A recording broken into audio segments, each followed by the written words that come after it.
Welcome to this deep dive for the Modern Minted series of the Royal Krakow Mint, the Precious Metals Show podcast.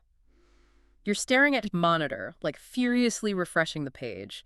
The Buy Now button finally lights up. Oh man, we've all been there. Right. You click, your heart rate spikes, you hit confirm, and you get the dreaded sold-out screen. It took maybe 12 seconds. It is a brutal experience, honestly. It really is.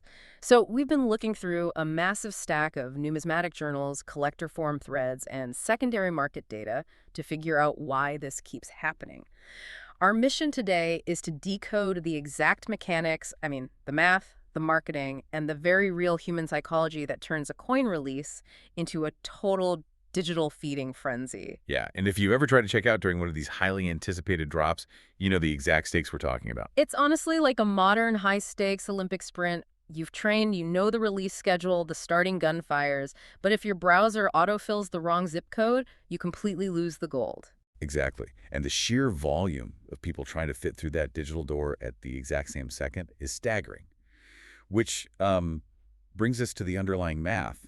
The scarcity factor. Right, the absolute mathematical scarcity. Mm-hmm. If a mint produces only 500 pieces for a global audience of millions, well, the scarcity is absolute. But, scarcity on its own doesn't actually move inventory. Because we definitely see ultra-low mintage coins just sitting unsold in vaults for months at a time. Yeah, they just sit there. So the catalyst is really the design and the perceived technical ambition. It's what we might call the magic of the coin. So the aesthetics absolutely have to justify the panic, like with this massive surge in ultra-high relief coins we've been seeing. Oh, for sure. Because high relief physically changes the object. The mint is striking the blank multiple times with immense pressure to carve out a deep 3D sculpture. Rather than just like a flat image stamped on the metal. Exactly. And when you add in cultural relevance or a technical first, like the first time a specific colored enamel or laser frosting is used, the baseline demand just multiplies. Okay, but let me push back on this whole obsession with firsts. Because looking at these forum threads, I have to ask, is slapping first in series on a box just a calculated gimmick to drive sales? Well, it really depends. Or does it, genuinely hold long-term historical value for the hobby? It heavily depends on the actual innovation. Like when the U.S. Mint released the first ever reverse proof back in 2006, that was a genuine manufacturing milestone. Right, that actually altered numismatic history. Yeah, and it holds real long-term value. But a mint releasing the first glow-in-the-dark coin featuring a specific species of tree frog. That sounds a bit, niche. It is. That's purely leveraging the collector's completionist instinct, Mm-hmm. It's engineered to make you feel like you absolutely need it to keep your collection relevant. And that engineered feeling doesn't happen by accident, does it? Because even the most stunning high-relief coin won't crash a server if nobody knows it's dropping. Exactly, which is why mints have actively borrowed the drop model from the sneaker industry. Instead of just, putting it on a retail shelf. Right, instead of a standard retail rollout, they time-gate the release. They funnel weeks of anticipation into a single high-pressure window. Which completely bypasses the logical, budget-conscious part of your brain. It triggers acute loss aversion. Yeah. When you see a banner flashing only 12 left, your brain stops evaluating the coin's artistic value. You just panic buy. Yeah, you start treating the situation as a literal, immediate loss of resources. And you couple that flashing banner with social proof on the forums, like people posting their order confirmed screenshots in real time, and it's a wrap. It creates a massive herd mentality. It's the digital equivalent of walking past a massive physical line wrapped around a city block.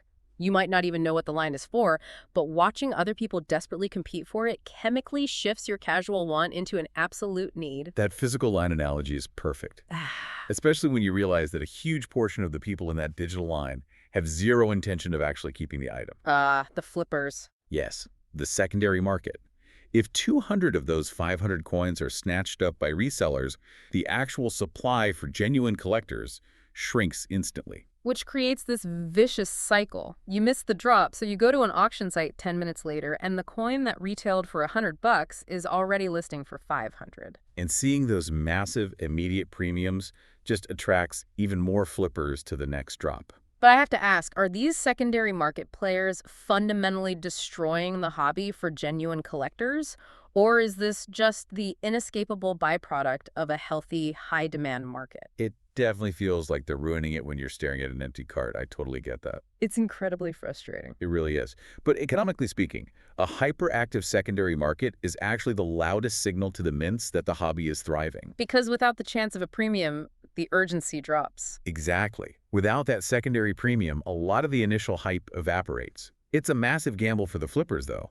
If they misjudge the hype, they're left holding expensive inventory nobody wants. So if you're tired of losing out to the bots and the rush, the data points to a few practical tactics. Subscribe to the newsletter so you know exactly when the drop happens. And save your payment and shipping info in your account days before launch time. Crucially, stay highly selective so you aren't just blindly chasing the hype. Let the art drive the purchase, not the adrenaline of the digital wine. Exactly. But here is a final provocative thought to mull over while you wait for your next release. If mints perfectly understand this intense buyer psychology, the loss aversion, and the secondary market dynamics, are they intentionally keeping mintages artificially low just to maintain their emotional, adrenaline-fueled grip on the collector community? Think about that the next time you're furiously hitting refresh.